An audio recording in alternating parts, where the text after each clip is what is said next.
सुनको छेक्स्का पनि यसरी नै तल झार्न पाए त कति आनन्द आउँछ होला होइन यहाँबाट पेलेर काम गर्न सुनको काम गर्ने भने त कहाँ एउटा सेक्रेटरी सहित लुगा ड्रेस बेग्लै हुन्छ नि ड्रेस नै बेग्लै शादीको काम गर्दा ड्रेस बेग्लै हुन्छ यहाँबाट यो फर्मबाट कतिवटा आइटम निस्किन्छ यहाँबाट यो फर्मबाट कतिवटा आइटम निस्किन्छ यिनीहरूबाट आइटम त थुप्रो छ के को छ यहाँबाट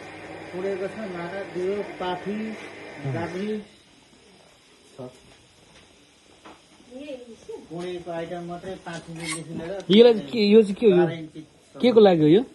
गाग्रीको बोछ ए अलिकति रेडी भयो यो मेसिनबाट निकाल्नु पर्ने कति केजी छौ तिमी यता पनि छ डङडङ डङडङ अब हाम्रो यता आज कोरा धेर ठुलो भएर मासु थोरै देखियो यार यत्रो भाले काटेको यार मजा आएन नि त अलिक सानो कराई पकाउनु सानो कराई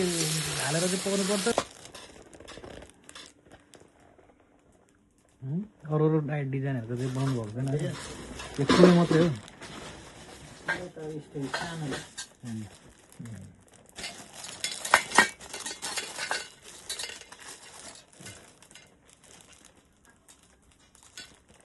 त्यो यो पानी राख्ने पानी खानको लागि सही हुन्छ नि त त्यही मेसिन यो सबै मेसिनबाट निकाल्नु पर्ने अहिले होइन यो त मेसिनले सेप निकाल्छ अनि हातले बुट्टा डिजाइन हान्ने यसको पनि फर्म बनाउनु भएको बनाएको छ त्यसबाटै निकालेर गरेको त फर्ममा जे पनि बन्द यो चाहिँ फेरि बुटुङ टुङ टुङ टुङ उडाउने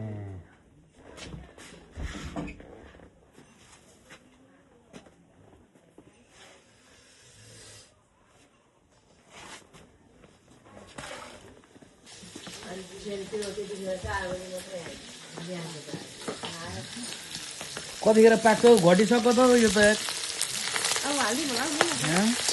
कालो भइसक्यो त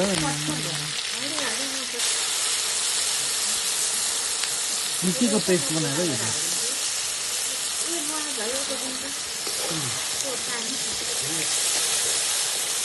बाहिर बनाउँदाखेरि दामी लाग्छ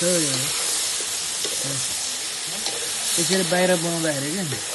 कुखुराको मासुको ओरिजिनल टेस्ट आउँछ क्या ग्यासमा भन्दा पनि आगोमा टमाटर अलिक हाल्नुपर्छ होला प्याज अलिक धेरै हाल्नुपर्छ सुपले हाले बारीको सुप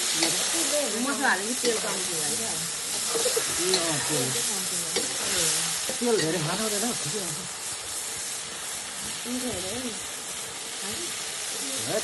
मिठो हुँदैन नि तेल कता हाल्दा